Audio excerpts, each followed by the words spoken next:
Hey, mambo vipi? Karibu sana, tunaendelea na kujifunza JavaScript na video hii ya leo tutakwenda kujifunza kuhusiana na equality operators, operators za usawa katika JavaScript. Hizi ni operators ambazo zinatumika kulinganisha values ili kuona kama ni sawa au hazilingani, na zinaweza kutoa matokeo mawili. Moja kati ya matokeo haya, true ama false, ndio result ambayo inapatikana baada ya kuweza kulinganisha hivyo vitu viwili. So, aina za hizi equality operators, ya kwanza ni equal ya kawaida tu, ambayo inakuwa na hizi equal sign mbili, hiyo tunaiita equal.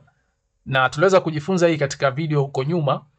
Kazi kubwa hii inafanya ni kuweza kukagua value zako, je, ni sawa kati ya value ya kwanza na ya pili, lakini haizingatii ama haiangalii data type ya hizo value, hazitofautishi data type za hizo value, just zinaangalia tu kama zinafanana. Hata kama hii ni string, hii ni number, basi zote zinaonekana ni sawa. Wacha niweze kuonyesha hicho ambacho nakizungumza, japokuwa tumesha itumia hii, lakini sio mbaya kwa vile tupo katika equality operators kuitazamia kiundani zaidi. So mfano upo na 5, then tupo na hii equal operators yetu na tupo na 5 lakini ikiwa ni string.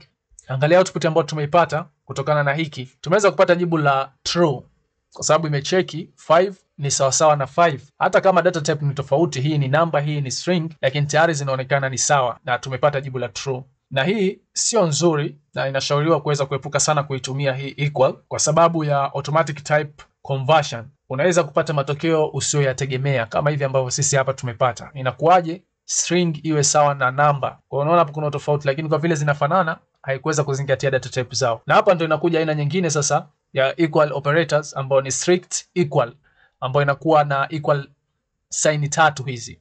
Na hii kikubwa ambacho inafanya ni kuweza kukagua kama values ni sawa, lakini pia zina type sawa. Hakuna type conversion katika hii ya strict equal. Kwa mfano, acha niweze kuonyesha hapa, nikiongeza equal ya 3, utaona hapa sasa hivi imeleta jibu la false, wakati mwanzoni imeleta jibu la true. Okay, sorry, haija refresh bado. Acha tuweke equal ya 3, utaona inaleta jibu la false kwa sababu 5 hii na 5 hii tofauti. Hii ni number, hii ni string. So lazima uone tofauti uliopo baina ya hizi equal mbili na equal hizi 3 ambayo inajulikana kama ni strict equal. Na hii ndio njia salama zaidi ya kulinganisha values unashauriwa uweze kutumia kwa kupitia hizi equal sign 3. Unapojaribu kuweza kulinganisha baina null na undefined kwa kutumia hizi equal 3, unapata jibu la false. Unaweza kujaribu huko, mimi sitoandika hapa. Wewe huko katika editor yako jaribu hiyo. Chukua null, weka hii strict equal na weka undefined. Utapata jibu gani? Utaniambia katika sehemu ya comment. Lakini ukiachilia hiyo strict equal, tupo na not equal, pia ni miongoni mwa aina za equal operators, equality operators I mean. Not equal, just unakuwa unaondoa, unaweka exclamation mark, then unaweka alama ya equal moja. Hiyo inakuwa ni not equal ya kawaida. Unapoweka alama za equal mbili, unaweka exclamation mark then alama za equal mbili, inakuwa ni strict not equal. Kama ilivyo kule strict equal, huku inakuwa strict not equal. Na hii inaenda kucheki kama values hazilingani. Then kwa kupitia hii strict equal inacheki data type, lakini pia na values zenyewe kama zinaendana ama haziendani. Lakini ile ya equal moja just inacheki tu, haiangalii data type. Kwa mfano, acha niweze kuonyesha hapa, tupo na 10. Sorry. Tupo na 10 na hapa ile ni number, huko ni 10 lakini ni string. So kwa kutumia hii hapa exclamation mark na equal moja sign, tunapata false hapa kama unavyoona. Lakini tunapotumia equal sign mbili hizi tumeweza kupata true. Kwa sababu hii exclamation mark na hii equal sign inamaanisha not equal. Na ni kweli 10 hii na 10 hii ambayo ni string sio sawa. Hii ni nambari, hii ni string.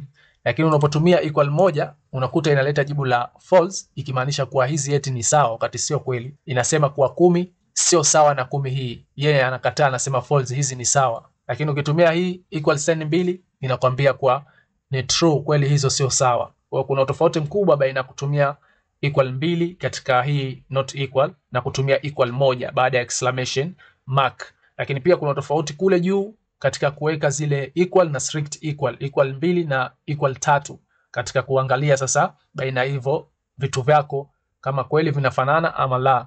Natakiwa ujue tofauti uliopo ili ujue wapi pa kuweza kutumia aina mojawapo ya hizi. Na inashauriwa sana kuweza kutumia hizi equal sign 3.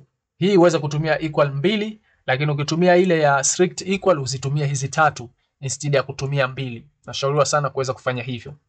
So sina la ziada leo katika video hii. Natumai umeweza kuona equality operators zilivyo na zinavyofanya kazi. Japokuwa tuliwahi kugusia huko nyuma, lakini leo nadhani utakuwa umeweza kukumbukia kile ambacho tuliweza kujifunza na kujua jinsi gani ya kuzitumia hizi katika JavaScript. Asante sana, sina la ziada. Tuishie hapa.